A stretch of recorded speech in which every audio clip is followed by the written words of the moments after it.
On August 30th, 1939, in a quiet village positioned exactly on the border between Germany and Poland, lived a 43-year-old unmarried farmer named Franciszek Haniak. He cultivated a modest plot of land and lived completely under the radar. Franciszek possessed zero interest in politics.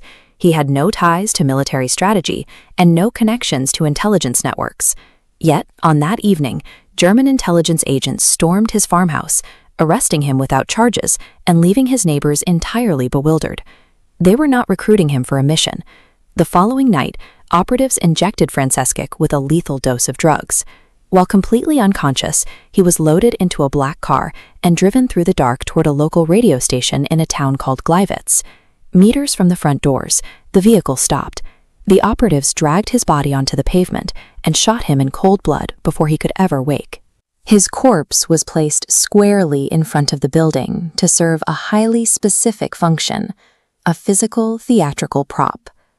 Immediately after dumping the body, a 7-man German strike team stormed the facility. They tied up their own state staff in the basement. Every man on the assault team was deliberately dressed in a stolen Polish military uniform.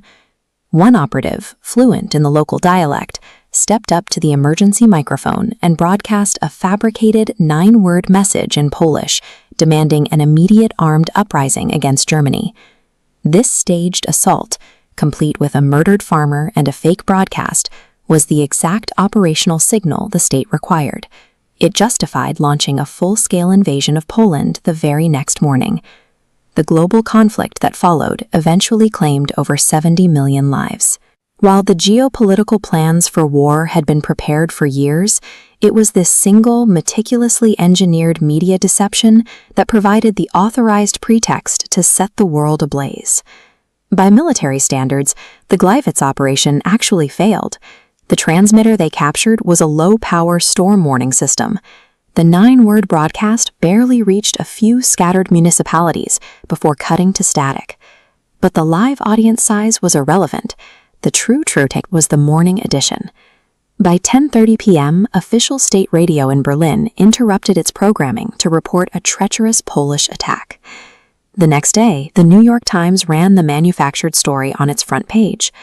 At 5:45 a.m., 1.5 million troops crossed the border.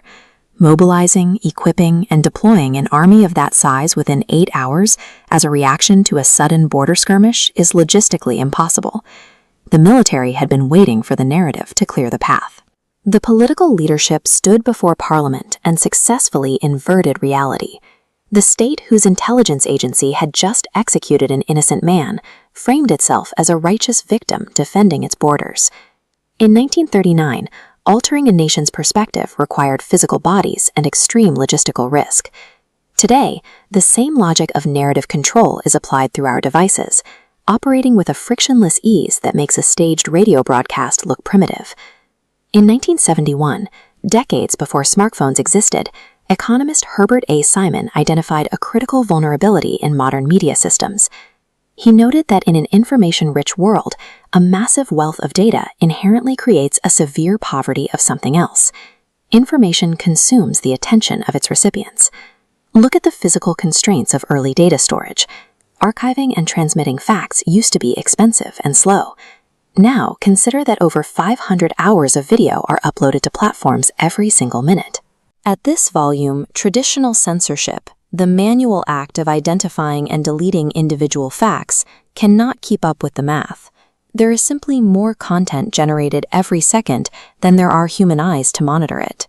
Because human attention is the only finite resource left, overwhelming that attention has replaced censorship as the primary mechanism of mass control. When a highly damaging document leaks or a controversial incident occurs, decision-makers rarely attempt a direct denial. Fighting the information directly validates it. Instead, they flood the zone. They release tens of thousands of manufactured trends, controversies, and side stories. Confronted with this sensory overload, the human brain fails. The mind loses focus, experiences acute fatigue, and eventually abandons the original topic entirely. The true objective of a modern media ecosystem is rarely to make you believe a specific targeted lie. The goal is to drive you into a state of total skepticism and exhaustion, where you stop seeking the truth altogether. Once a population believes everything is fake, apathy sets in. With zero societal resistance, any overarching policy or strategic decision passes completely unopposed. This cognitive flooding is heavily reinforced by a complementary weapon: timing engineering. On September 11, 2001, as the world watched New York burn in shock, a press advisor inside the British government sent an urgent internal email. She wrote, "It's now a very good day to get out anything we want to bury. Bad news." This is a systemic, calculated exploit. Decades of data reveal that highly controversial executive decisions, massive tax hikes, and cuts to public services are disproportionately signed on the eve of major sports finals, election nights, or acute global crises. Even bizarre cultural phenomena are deployed to capture algorithmic feeds. When official statements regarding UFO disclosures or unexplained aerial phenomena suddenly dominate the news cycle, the public debates aliens while major defense budgets are quietly approved with zero scrutiny. Global shock and algorithmic entertainment serve as active cloaks. They lock your vision onto a spectacle so that generational policy shifts can be executed right behind your back. This sustained digital occupation slowly alters a society's ethical baseline through a process known as incremental normalization. A behavior initially deemed taboo or shocking is repeatedly forced into the daily feed. Over time, the repetition eliminates the initial shock value. Actions once widely considered harmful or exploitative are rebranded as mundane personal freedoms or alternative lifestyles, simply because they dominate the screens of millions. This environment sidelines genuine authority. Professionals who spend decades engaged in serious research are buried underneath manufactured role models, creators who build artificial personas of extreme wealth strictly to game algorithmic metrics. Continuous exposure to this noise erodes critical reasoning.